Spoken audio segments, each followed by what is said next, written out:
പുതിയ വീഡിയോയിലേക്ക് എല്ലാ കൂട്ടുകാർക്കും സ്വാഗതം. ഇനി ഞാൻ നിങ്ങളുമായി പങ്കുവെക്കുന്ന അപ്ഡേറ്റ് ഇന്ന് കഴിഞ്ഞ സ്മാക്ഡൗൺ എപ്പിസോഡിൽ നിന്ന് നമുക്ക് ലഭിച്ച കുറച്ച് സ്റ്റോറി ലൈൻ ഡീറ്റെയിൽസ് ആണ്. അതിൽ ഒന്നാമത്തേത് അടുത്ത ആഴ്ചത്തെ സ്മാക്ഡൗണിലേക്ക് കൺഫേം ചെയ്ത മത്സരത്തെ സംബന്ധിച്ചാണ്. അടുത്ത ആഴ്ചത്തെ സ്മാക്ഡൗൺ എപ്പിസോഡ് യൂറോപ്പ് ടൂറിൻ്റെ ഭാഗമായി ബാർസലോണ എന്ന് പറയുന്ന സ്ഥലത്ത് വെച്ചാണ് നടക്കുന്നത്. അപ്പോൾ സമയത്തിൽ വ്യത്യാസമുണ്ട്. നമുക്ക് രാത്രി 11:30 വെള്ളിയാഴ്ച സ്മാക്ഡൗൺ എപ്പിസോഡ് നെറ്റ്ഫ്ലിക്സിലൂടെ ലൈവ് കാണാൻ സാധിക്കുക.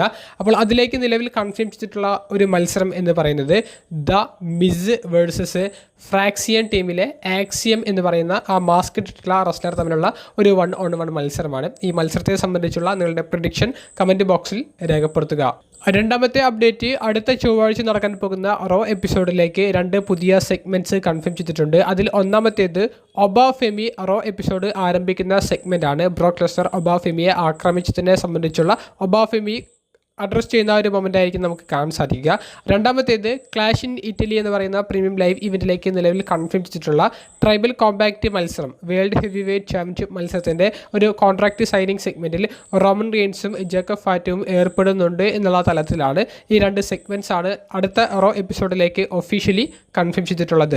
മൂന്നാമത്തെ അപ്ഡേറ്റ്, WWE അടുത്ത ആഴ്ച നടക്കാൻ പോകുന്ന പുതിയ പ്രീമിയം ലൈവ് ഇവൻ്റായ ക്ലാഷ് ഇൻ ഇറ്റലിയിലേക്ക് പുതുതായി കൺഫേം ചെയ്ത ചാമ്പ്യൻഷിപ്പ് മത്സരത്തെ സംബന്ധിച്ചാണ്. നിലവിലെ വുമൻസ് ചാമ്പ്യനായ റിയ റിപ്ലി ജേഡ് കാർഗിലിനെതിരെ ടൈറ്റിൽ ഡിഫെൻഡ് ചെയ്യുന്ന ചാമ്പ്യൻഷിപ്പ് മത്സരമാണ് കൺഫേം ചെയ്തിട്ടുള്ളത്.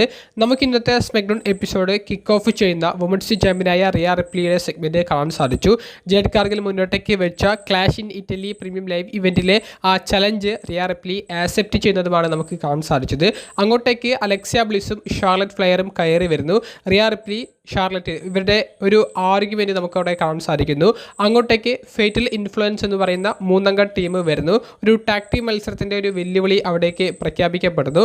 അങ്ങനെ ഷാർലറ്റും അലക്സിയ ബ്ലിസും ടീം ആയിക്കൊണ്ട് ഫേറ്റൽ ഇൻഫ്ലുവൻസിലെ 2 റെസ്ലേഴ്സിനെതിരെ ടാഗ് ടീം മത്സരം കളിക്കാമെന്നുള്ളതാണ് അവർ ആദ്യം വാക്കാൽ പറഞ്ഞിട്ടുണ്ടായിരുന്നത്. എന്നാൽ പിന്നീട് വന്ന ബാക്ക് സ്റ്റേജ് സെഗ്മെൻറ്റിൽ അലക്സിയ ബ്ലിസ് മെഡിക്കൽ ക്ലിയറൻസ് ലഭിച്ചിട്ടില്ല എന്ന് പറഞ്ഞ് ഒഴിയുകയും ആ സ്ഥാനത്തേക്ക് റിയ റിപ്ലിയെ റീപ്ലേസ് ചെയ്യുകയും ചെയ്തു.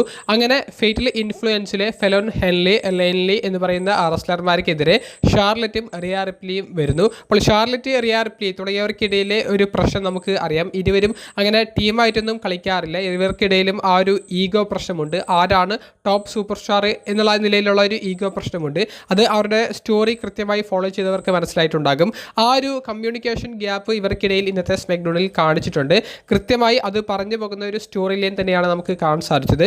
അങ്ങനെ ഒരു നല്ല മത്സരം എന്ന് പറയാൻ സാധിക്കുന്ന ഒരു ടാഗ് ടീം മത്സരത്തിൽ റിയ റിപ്ലി ആ താരത്തിൻ്റെ റിപ്റ്റൈഡ് എന്ന് പറയുന്ന മൂവ് ഉപയോഗിച്ച് മത്സരം അവസാനിപ്പിക്കാൻ പോകുന്ന സമയത്ത് ഷാർലറ്റ് ബാക്കിൽ നിന്ന് ടാഗ് വാങ്ങി ഷാർലറ്റിൻ്റെ ഫിനിഷറായ നാച്ചുറൽ സെലക്ഷൻ എന്ന് പറയുന്ന ഫിനിഷർ അടിച്ചിട്ട് ഷാർലറ്റ് പിൻ ചെയ്തിട്ട് ഈ ടാഗ് ടീം മത്സരത്തിൽ അവരുടെ ടീമിന് വിജയം നേടിക്കൊടുക്കുന്നുണ്ട്. അങ്ങനെ റിയ റിപ്ലി, ഷാർലറ്റ് തുടങ്ങിയവർക്കിടയിലെ ചെറിയൊരു പ്രശ്നം കാണിക്കുന്നു. ഇതേ സമയത്ത് തന്നെ ജേഡ് കാർഗിൽ, ബി-ഫാബ്, മീച്ചിൻ തുടങ്ങിയവർ പിറകിലൂടെ വന്ന് Charlotte, Alexa bliss, Riya Ripley തുടങ്ങിയവരെ ആക്രമിക്കുന്നു. ഫേറ്റൽ ഇൻഫ്ലുവൻസും അലക്സിയ ബ്ലിസിനെ ആക്രമിക്കുന്നതിന് ഇവരെ കൂടെ ചേരുന്നുണ്ട്. അവസാനം റിയ റിപ്ലിയെ ജേഡ് എന്ന് പറയുന്ന ഒരു ഫിനിഷർ അടിച്ച് ജേഡ് കാർഗിൽ ആക്രമിച്ച് സ്റ്റാൻഡിംഗ് ടോൾ എന്നുള്ളൊരു മൊമെൻറ്റും കാണിച്ചിട്ടാണ് ഈ ഒരു ഭാഗം അവസാനിക്കുന്നത്. അങ്ങനെ ക്ലാഷ് ഇൻ ഇറ്റലിയിലേക്കുള്ള ഒരു ഒഫീഷ്യൽ ആയിട്ടുള്ള ഒരു മത്സരം കൂടി അനൗൺസ് ചെയ്യപ്പെടുന്നു.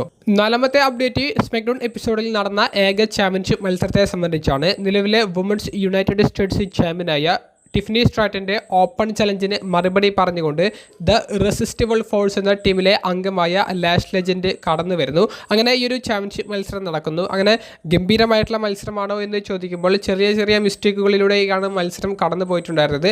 എന്നാലും അത്ര മോശപ്പെട്ട മത്സരം എന്ന് പറയാൻ സാധിക്കില്ല. കുഴപ്പമില്ലാത്ത ഒരു ചാമ്പ്യൻഷിപ്പ് മത്സരം, ഒരു ഏവറേജ് തലത്തിൽ മാത്രം നോക്കി കാണാവുന്ന ഒരു ചാമ്പ്യൻഷിപ്പ് മത്സരം. ഈ മത്സരത്തിൽ നയ ജാക്സിൻ്റെ ഇടപെടൽ ഉണ്ടാകുന്ന ഒരു സമയത്ത് ടിഫ്നിയെ സഹായിക്കാൻ വേണ്ടിയിട്ട് ചെൽസി ഗ്രീൻ ബാക്ക് സ്റ്റേജിൽ നിന്ന് ഓടി വരുന്നു. അങ്ങനെ നയ ജാക്സിനെ ആ റിംഗ് പോസ്റ്റിലേക്ക് തള്ളിയിടുന്നുണ്ട്. ഈ ഒരു അവസരത്തിൽ ലാഷ് ലെജൻഡ് ചെൽസി ഗ്രീൻ്റെ മുടി പിടിച്ചു വെക്കുന്ന ഒരു സമയത്ത് ഈ അവസരം മുതലെടുത്തുകൊണ്ട് ടിഫനി സ്ട്രാറ്റൻ ലാഷ് ലെജൻഡിനെ പിൻഫോളിലൂടെ പരാജയപ്പെടുത്തിക്കൊണ്ട് ടൈറ്റിൽ റിട്ടേൺ ചെയ്യുന്നതാണ് നമുക്ക് കാണാൻ സാധിച്ചത്. അതിനുശേഷം Nia Jax, Lash Legend Chelsea ഗ്രീനെ ഒരു ബാക്ക് സ്റ്റേജ് സെഗ്മെൻറ്റിൽ വെച്ച് ആക്രമിക്കുന്ന ഒരു മൊമെൻറ്റ് നടക്കുകയുണ്ടായി. അഞ്ചാമത്തെ മറ്റൊരു സ്റ്റോറി ലൈൻ അപ്ഡേറ്റ് MFT എന്ന് പറയുന്ന ടീമിനെ സംബന്ധിച്ചാണ്. MFT ടീമിന് വലിയ പ്രാധാന്യം ഇന്നത്തെ സ്മാക്ഡൗൺ എപ്പിസോഡിലും കൊടുത്തിട്ടുണ്ട്. ആദ്യം നമുക്ക് ടോള ടോങ്ക വേഴ്സസ് ഷിൻസ്കെ നാക്കമോറ തമ്മിലുള്ള മത്സരമാണ് ഇവരുടെ ഭാഗത്ത് നിന്ന് കാണാൻ സാധിച്ചത്. ഷിൻസ്കെ നാക്കമോറ കഴിഞ്ഞ കുറച്ച് ആഴ്ചകളായിട്ട് ടാമ ടോങ്കയെ ഈ ഗ്രൂപ്പിൽ നിന്ന് പുറത്തേക്ക് വരാനും ടാമ ടോങ്കയുടെ ഉള്ളിലെ യഥാർത്ഥ ഒരു കാലിബർ പുറത്തേക്ക് വരണമെന്നുണ്ടെങ്കിൽ MFT ടീമിനുള്ളിൽ നിന്ന് സോളസിക്കോവയുടെ അടുത്ത് നിന്ന് നീ പുറത്തേക്ക് വരണം എന്നുള്ള ഒരു രീതിയിൽ ടാമ ടോങ്കയോട് സംസാരിക്കുന്നുണ്ടായിരുന്നു. ഇങ്ങനെ ഒരു സംസാരം അത് ടോളോ ടോങ്കയ്ക്ക് ഇഷ്ടപ്പെടാത്തത് കൊണ്ടാണ് ഇത്തരത്തിലുള്ളൊരു മത്സരം സ്മാക്ഡൗണിലേക്ക് വരുന്നത്. നല്ല മത്സരമായിരുന്നു. ടോള ടോങ്ക എന്ന് പറയുന്ന റെസ്ലറിനെ നല്ലൊരു മോൺസ്റ്റർ റെസ്ലറാക്കിയിട്ട് തന്നെയാണ് അവർ ബിൽഡ് ചെയ്യുന്നത്. അത്തരത്തിലുള്ള മൂവ്സ് തന്നെയാണ് താരത്തിൻ്റെ ഭാഗത്തു നിന്ന് കാണാൻ സാധിച്ചത്. സോളസിക്കോവയുടെ ഒരു ഡിസ്ട്രാക്ഷൻ ഇത് ഒരു അവസരമാക്കിയെടുത്ത് ടോള ടോങ്ക ഷിൻസ്കെ നാക്കമോറയെ പിൻഫോളിലൂടെ പരാജയപ്പെടുത്തുന്നതാണ് നമുക്ക് കാണാൻ സാധിച്ചത്. മത്സരശേഷം സോളസിക്കോവ സമോവൻ സ്പൈക്ക് എന്ന് പറയുന്ന മൂവ് ഉപയോഗിച്ച് ഷിൻസ്കയെ ആക്രമിക്കാൻ വേണ്ടി ശ്രമിക്കുന്ന ഒരു സമയത്ത് ടാമ ടോങ്ക സോളയെ തടയുന്നുണ്ട്.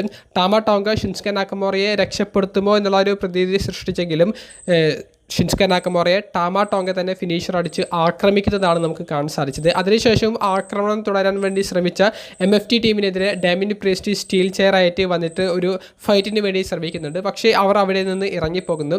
പിന്നീട് സോളസിക്കോവയും ഡാമിൻ പ്രീസ്റ്റും തമ്മിലുള്ള ഒരു മത്സരം നടന്നു. ഇതും ഒരു ഗംഭീരമായിട്ടുള്ള മത്സരമായിരുന്നു. ടാമ ടോങ്ക തുടങ്ങിയവരുടെ ഒരു ഡിസ്ട്രാക്ഷനും ഈ ഡാമിൻ പ്രീസ്റ്റിനെതിരെ നമുക്ക് ഈ ഒരു മത്സരത്തിൽ കാണാൻ സാധിച്ചു. ഈ മത്സരത്തിൽ സമോവൻ സ്പൈക്ക് ഉപയോഗിച്ചുകൊണ്ട് തന്നെ പിൻഫോളിലൂടെ സോളസിക്കോവ ഡാമിൻ പ്രീസ്റ്റിനെ പരാജയപ്പെടുത്തി. അതിനുശേഷം ഒരു ആക്രമണം നടത്താൻ വേണ്ടി തുനിഞ്ഞപ്പോൾ റോയ്സ്കീസ് എന്ന റെസ്ലറെ വന്നിട്ട് ഡാമിൻ പ്രീസ്റ്റിനെ രക്ഷപ്പെടുത്തി. സോളസിക്കോവയുമായിട്ടുള്ള ഒരു ഫൈറ്റിന് റോയ്സ്കീസ് നിന്നിട്ടില്ല. സോളസിക്കോവ അവിടെ നിന്ന് റിങ്ങിൽ നിന്ന് ബുദ്ധിപൂർവ്വം ഇറങ്ങിപ്പോകുന്നതുമാണ് നമുക്ക് കാണാൻ സാധിച്ചത്. ഇതേ സമയത്ത് ഡാമിൻ പ്രീസ്റ്റിനെ എഴുന്നേൽക്കാൻ വേണ്ടി പിറകിൽ നിന്ന് സഹായിച്ച റോയ്സ്കീസിൻ്റെ ഡാമിൻ പ്രീസ്റ്റ് പിടിക്കുന്നുണ്ട്. ഒരു കമ്മ്യൂണിക്കേഷൻ പ്രോബ്ലമാണ് അവിടെ സംഭവിച്ചത്. MFT ടീം അംഗമാണെന്ന് വിചാരിച്ച് റോയ്സ്കീസിൻ്റെ കഴുത്തിനെ പിടിച്ചു. പക്ഷേ അത് റോയ്സ്കീസ് ആണെന്ന് മനസ്സിലായപ്പോൾ ഡാമിൻ പ്രീസ്റ്റ് വിടുകയും ചെയ്തു. ഇതിനെ ചൊല്ലിയൊരു ബാക്ക് സ്റ്റേജ് ആർഗ്യുമെൻറ്റ് ഇവർക്കിടയിൽ നടന്നു. ഇനി തൻ്റെ യാതൊരുവിധ മാച്ചിലോ ഒരു ബിസിനസ്സിലോ നീ ഇടപെടാൻ പാടില്ല എന്നുള്ളതാണ് ഡാമിൻ പ്രീസ്റ്റ് റോയ്സ്കീസിനോട് പറഞ്ഞത്. അപ്പോൾ ഇവർക്കിടയിലെ ഒരു പ്രശ്നമാണ് നിലവിൽ അവർ ഇപ്പോൾ അവസാനത്തെ ഒരു മൊമെൻ്റ് ആയിട്ട് സ്മാക്ഡൗണിൽ കാണിച്ചിട്ടുള്ളത്.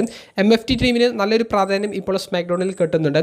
ടാഗ് ടീം ചാമ്പ്യൻഷിപ്പിൻ്റെ സ്റ്റോറിക്ക് പോകുന്നു. ടാമ ടോങ്ക സോളസിക്കോവ തുടങ്ങിയവർക്കിടയിലെ ചെറിയ ചെറിയ പ്രശ്നങ്ങൾ കാണിക്കുന്നു. ഷിൻസ്കെ നാക്കമോറ ആ റെസ്ലറുമായിട്ടുള്ള ഒരു സ്റ്റോറി ചെയ്യുന്നു. അതേസമയത്ത് റോയ്സ്കീസിനുമായിട്ടുള്ള ഒരു സ്റ്റോറി ചെയ്യുന്നു. റോയ്സ്കീസിനെ MFTയിലേക്ക് റിക്രൂട്ട് ചെയ്യുമോ എന്നുള്ള രീതിയിലേക്കും സ്റ്റോറി ചെയ്യുന്നു. അങ്ങനെ ഒന്നിലധികം 2ലോ 3ലോ അങ്ങനെ കുറേയധികം സ്റ്റോറി ലൈൻസ് കുറേയധികം ലേയേഴ്സ് ഉള്ള ഒരു കഥയാണ് MFT പറഞ്ഞു പോകുന്നത്. അത് സ്മാക്ഡൗൺ എപ്പിസോഡിൻ്റെ മിഡ് കാർഡ് ഡിവിഷന് ഉപകാരപ്പെടുമെന്നാണ് എനിക്ക് തോന്നുന്നത്. നിങ്ങളുടെ അഭിപ്രായം കമൻറ്റ് ബോക്സിൽ രേഖപ്പെടുത്തുക. ആറാമത്തെ അപ്ഡേറ്റ് ഇന്നത്തെ സ്മാക്ഡൗൺ എപ്പിസോഡിൽ നമുക്ക് കാണാൻ സാധിച്ച മറ്റൊരു മത്സരം trick Williams versus Carmelo he's തമ്മിലുള്ള ഒരു നോൺ ടൈറ്റിൽ മത്സരമായിരുന്നു. ട്രിക് വില്യംസിൻ്റെ ഒരു സെഗ്മെൻറ്റിനെ ഇൻട്രപ്റ്റ് ചെയ്ത് വന്ന കാർമെലോ ഹീസ് ഈ ഒരു മത്സരം ചോദിച്ചു വാങ്ങുകയായിരുന്നു. ഇവരുടെ പൂർവ്വ ഹിസ്റ്ററിയൊക്കെ ഓർമ്മിപ്പിച്ചുകൊണ്ടാണ് ട്രിക് വില്യംസിനെതിരെ ഇപ്പോഴത്തെ അദ്ദേഹത്തിൻ്റെ ഒരു സുഹൃത്തല്ലെങ്കിൽ പോലും അദ്ദേഹത്തിൻ്റെ ഒരു ശത്രുവല്ലാത്ത കാർമെലോ ഹീസ് ഈ ഒരു മത്സരം ചോദിച്ചു വാങ്ങുന്നത്. അങ്ങനെ ഗംഭീരമായിട്ടുള്ള ഒരു മത്സരമായിരുന്നു. കാണികളുടെ ഒരു സപ്പോർട്ട് രണ്ട് റെസ്ലേഴ്സിനും കിട്ടിയിട്ടുണ്ടായിരുന്നു. റിക്കി സയൻസിൻ്റെ ഒരു ഇടപെടൽ നമുക്ക് കാണാൻ സാധിച്ചു. 2 തവണ റിക്കി സയൻസിൻ്റെ ഒരു ഇടപെടൽ കാർമെലോ ഹീസിനെതിരെ നടന്നു. ട്രിക് വില്യംസും റിക്കി സയൻസിൻ്റെ ഈ ഒരു ഇടപെടലിൽ അത്ര സംതൃപ്തനല്ല എന്ന് തന്നെ പറയേണ്ടി വരും. എന്നിട്ടും ട്രിക് വില്യംസ് കാർമെലോ ഹീസിനെ പരാജയപ്പെടുത്തുന്നതായിട്ടാണ് നമുക്ക് കാണാൻ സാധിച്ചത്. ഈ മത്സരശേഷം വന്ന ഒരു ബാക്ക് സ്റ്റേജ് സെഗ്മെൻറ്റിൽ റിക്കി സയൻസ് ഒരു ബാക്ക് സ്റ്റേജ് ഇൻ്റർവ്യൂ കൊടുക്കാൻ വേണ്ടി ശ്രമിച്ചപ്പോൾ കാർമെലോ ഹീസ് വന്നിട്ട് പഞ്ച് ചെയ്ത് വിടുന്നുണ്ട്. ഇനി തൻ്റെ കാര്യത്തിൽ ഇടപെടാൻ പാടില്ല എന്നുള്ളൊരു വാർണിംഗും റിക്കി സയൻസിന് കാർമെലോ ഹീസ് കൊടുക്കുന്നുണ്ട്. അപ്പോൾ കാർമെലോ ഹീസ് റിക്കി സയൻസ് തുടങ്ങിയവർ യുണൈറ്റഡ് സ്റ്റേറ്റ്സ് ചാമ്പ്യൻഷിപ്പ് സ്റ്റോറി ലൈനിലേക്ക് ഡയറക്റ്റായിട്ട് കടന്നിട്ടുണ്ട്. അപ്പോൾ ഈ സ്റ്റോറി ലൈനിൽ ആർക്കാണ് അഡ്വാൻറ്റേജ് കിട്ടുന്നത്? അത് കാർമെലോ ഹീസിനാണോ റിക്കി സയൻസിനാണോ എന്നുള്ളതിന് അനുസരിച്ച് അതിൽ ഇനി അഡ്വാൻറ്റേജ് കിട്ടി വരുന്ന റെസ്ലർ ട്രിക് വില്യംസിൻ്റെ കൈവശമുള്ള ചാമ്പ്യൻഷിപ്പിന് ഒരു കണ്ടൻഡറായി മാറുന്നതായിരിക്കും ഇനിയുള്ള സ്മാക്ഡൗൺ എപ്പിസോഡിൽ അവർ ബിൽഡ് ചെയ്യാൻ പോകുന്ന ഒരു സ്റ്റോറി. നിങ്ങളുടെ അഭിപ്രായം കമൻറ്റ് ബോക്സിൽ രേഖപ്പെടുത്തുക. മറ്റൊരു അപ്ഡേറ്റ് ബ്ലേക്ക് മൊൺറോ എന്ന് പറയുന്ന റെസ്ലറിനെ സംബന്ധിച്ചാണ്. സ്മാക്ഡൗൺ ബ്രാൻഡിന് വേണ്ടിയിട്ടുള്ള ബ്ലേക്ക് മൊൺറോയുടെ ഡെബ്യൂ നമുക്കിന്ന് കാണാൻ സാധിച്ചു. ഒരു ബാക്ക് സ്റ്റേജ് സെഗ്മെൻറ്റ് മാത്രമായിരുന്നു ഈ ഒരു ഡെബ്യൂവിൽ കാണാൻ സാധിച്ചത്. ചെൽസി ഗ്രീനും ഒത്തിട്ടുള്ള ബ്ലേക്ക് മൊൺറോയുടെ ഒരു ഡെബ്യൂവിൽ ചെൽസി ഗ്രീൻ ഒരു ഹാൻഡ് ഷേക്ക് കൊടുത്തപ്പോൾ അതിനെ വിസമ്മതിച്ചു പോകുന്ന ബ്ലേക്ക് മൊൺറോയുടെ ഒരു മൊമെൻ്റാണ് കാണാൻ സാധിച്ചത്. AEWയിൽ മെറയ മേ എന്ന് പറയുന്ന കഥാപാത്രത്തിലൂടെ വലിയ ഹിറ്റായിട്ടാണ് NXTയിലേക്ക് ബ്ലേക്ക് മൊൺറോ എന്ന കഥാപാത്രത്തിലൂടെ താരം വരുന്നത്. ഗ്ലാമറസ് എന്നുള്ള ആ ഒരു കഥാപാത്രം തന്നെയാണ് WWEയിലും താരം സ്വീകരിച്ചിട്ടുള്ളത്. അപ്പോൾ നല്ലതുപോലെ നല്ല നല്ല സെഗ്മെൻറ്റ്സ് ചെയ്യാൻ കഴിവുള്ള റെസ്ലറാണ്. നല്ല മൈക്ക് സ്കില്ലുണ്ട്, നല്ല കരിസ്മയുണ്ട്.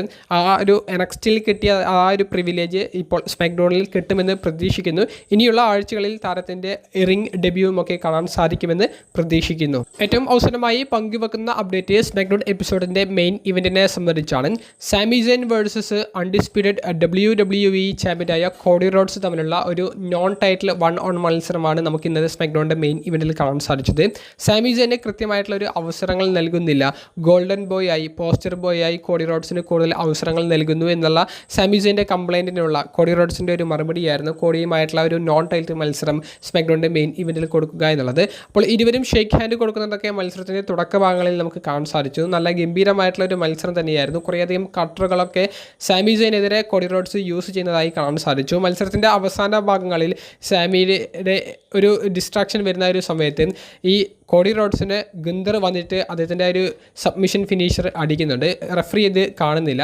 എന്നാൽ ഈ അവസരത്തിൽ സാമി സെയിൻ പോയിട്ട് കോഡി റോഡ്സിനെ ശ്രമിച്ചതായ സമയത്ത് കോഡി അവിടെ നിന്ന് ഒഴിഞ്ഞു മാറുന്നതും അത് ഗുന്തറിന് നേർക്ക് പോകുന്നതും ഈ അവസരത്തിൽ ക്രോസ് റോഡ്സ് എന്ന് പറയുന്ന ഫിനിഷർ ഓടിച്ച് കോഡി റോഡ്സ് സാമിയെ പരാജയപ്പെടുത്തുന്നതായിട്ടാണ് നമുക്ക് കാണാൻ സാധിച്ചത്. മത്സരം കഴിഞ്ഞ ഉടനെ തന്നെ ഗുന്തർ കയറിയിട്ട് അദ്ദേഹത്തിൻ്റെ ആ ഒരു ഫിനിഷർ കോഡി റോഡ്സിനെതിരെ പ്രയോഗിക്കുന്നുണ്ട്. എന്നാൽ സാമി സെയിൻ ഇതിനെ ഒരു പ്രതിരോധം സൃഷ്ടിക്കും എന്നുള്ള ഒരു മൊമെൻറ്റിലേക്ക് കയറി വന്നെങ്കിലും സാമി സെയിൻ ഇതൊന്നും അറിയാത്ത ഭാവത്തിൽ ആ റിങ്ങിൽ നിന്ന് ഇറങ്ങിപ്പോകുന്നതും കോഡി റോഡ്സിനെ രക്ഷിക്കാൻ വേണ്ടി യാതൊരുവിധ ഒരു ഭാഗവും ചെയ്യാതെ പോകുന്നതുമാണ് നമുക്ക് കാണാൻ സാധിച്ചത്. സാമി സെയിൻ ഒരു പൂർണ്ണ ഹീലായിരിക്കുന്നു. അദ്ദേഹത്തിന് ഇനി മറ്റുള്ള അദ്ദേഹത്തിൻ്റെ സുഹൃത്തുക്കളെന്ന് അദ്ദേഹം വിളിക്കുന്ന താരങ്ങളുടെ ആ കാര്യങ്ങളിൽ പോലും ഇടപെടാൻ യാതൊരുവിധ താല്പര്യമില്ലാത്ത, ഇനി സ്വന്തം കാര്യം മാത്രം നോക്കിയാൽ മതി എന്നുള്ള രീതിയിലേക്കുള്ള ഒരു കഥാപാത്രമായി സാമി സെയിൻ മാറുന്നതാണ് നമുക്ക് കാണാൻ സാധിച്ചത്. എന്തായാലും സാമി വില്ലനായത് അല്ലെങ്കിൽ ഇത്തരത്തിൽ മാറി നിൽക്കാൻ വേണ്ടി എടുത്ത തീരുമാനം അത് കറക്റ്റായിട്ടുള്ള ഒരു തീരുമാനമാണ്. ആ സ്റ്റോറിയാണ് സാമിക്ക് ഇനി കൊടുക്കേണ്ടത് എന്നാണ് എൻ്റെ അഭിപ്രായം. കാരണം എന്താണെന്ന് വെച്ചാൽ സാമി സെയിൻ ഇനി അണ്ടർഡോഗ് എന്നുള്ളൊരു സ്റ്റോറി ചെയ്താൽ അത് ആ കാണികൾക്കിടയിൽ ഹിറ്റാകില്ല. സാമി ഇനി ഫേസ് ആയിട്ട് നിന്നിട്ട് കാര്യമില്ല. കാണികൾ അത്ര ഒരു സപ്പോർട്ട് സാമിക്ക് ഇനി കൊടുക്കുന്നുമില്ല.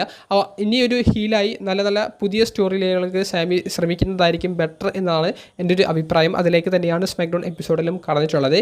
ഇനി ക്ലാഷ് ഇൻ ഇറ്റലി എന്ന് പറയുന്ന പ്രീമിയം ലൈവ് ഇവൻറ്റിൽ ഗുന്തർ കോഡി റോഡ്സിനെ പരാജയപ്പെടുത്താനുള്ള സാധ്യതകൾ ഉണ്ടോ എന്ന് നമ്മൾ നോക്കുകയാണെങ്കിൽ കോഡി റോഡ്സിൻ്റെ തന്നെയാണ് വിജയ സാധ്യത കൂടുതലുള്ളത്. ഒരു യൂറോപ്പ് ടൂറിൻ്റെ ഭാഗമായിട്ട് നടക്കുന്ന ഒരു പ്രീമിയം ലൈവ് ഇവൻ്റ് ആയതുകൊണ്ട് തന്നെ ഗുന്തർ എന്ന് പറയുന്നത് ഒരു യൂറോപ്പിൽ നിന്ന് വരുന്ന റെസ്ലർ ആയതുകൊണ്ട് തന്നെ മാക്സിമം ഒരു മൊമെൻറ്റം സൃഷ്ടിക്കാൻ വേണ്ടി ഗുന്തറിന് വലിയ ഒരു മൊമെൻറ്റത്തിലുള്ള ഒരു രീതിയിലായിരിക്കും ഈ ഒരു സ്റ്റോറി ഡെവലപ്പ് ചെയ്യാൻ പോകുന്നത് അല്ലെങ്കിൽ ബിൽഡ് ചെയ്യാൻ വേണ്ടി പോകുന്നത്. പക്ഷേ കോഡി റോഡ്സിനെ പരാജയപ്പെടുത്തിക്കൊണ്ട് ഗുന്തർ പുതിയ ചാമ്പ്യൻ പോകാൻ യാതൊരുവിധ സാധ്യതയും ഇല്ല എന്നാണ് എൻ്റെ ഒരു അഭിപ്രായം.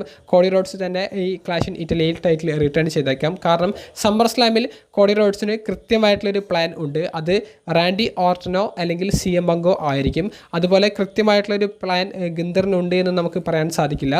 ഇനി ഗുന്തറിനൊരു പ്ലാൻ ഉണ്ടെങ്കിൽ തന്നെ അത് സാക്ഷാൽ ബ്രോക്ക് ലെസ്നറിൻ്റെ ഒരു റിട്ടയർമെൻറ്റ് മാച്ചിൻ്റെ എതിരാളി എന്നുള്ളത് തന്നെയായിരിക്കും. അപ്പോൾ അങ്ങനെയുള്ള കുറേയധികം കാര്യങ്ങൾ ഇതിന് പിറകിലുള്ളത് കൊണ്ട് തന്നെ ക്ലാഷ് ഇൻ ഇറ്റലിയിൽ ഗുന്തർ പുതിയ ചാമ്പ്യൻ ആകില്ല എന്നാണ് എൻ്റെ അഭിപ്രായം. നിങ്ങളുടെ പ്രതികരണം കമൻറ്റ് ബോക്സിൽ രേഖപ്പെടുത്തുക. അപ്പോൾ അടുത്തൊരു വീഡിയോയുമായി കാണുന്നത് വരെ ബൈ.